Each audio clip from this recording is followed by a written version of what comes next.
In this TeamWork 5 employee tutorial, I'm going to show you how to delete one of your availability templates.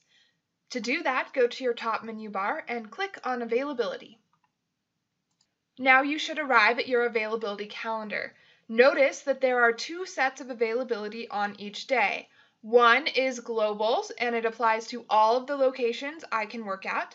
The other one is specifically for the after-hours restaurant, and that one has different availabilities.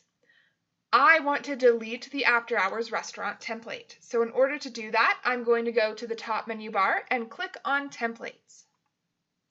The template that's going to come up automatically is your global template, and that's not the one I want to delete. So I'm going to go to the arrow next to global, and from the drop-down menu, I'm going to select after hours. Now the template has changed to the after hours one.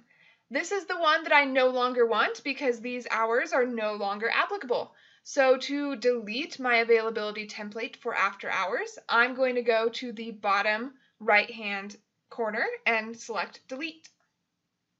TeamWork 5 is going to ask you if you actually want to delete that template just to make sure. If you don't, you can hit Cancel.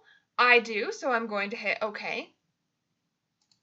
Now a green bar has appeared next to the Delete button saying that after hours has been deleted.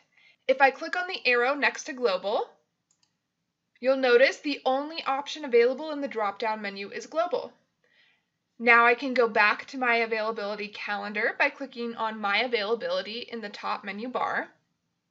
And my calendar has changed. I now only have my global availability showing because that local availability template has been deleted.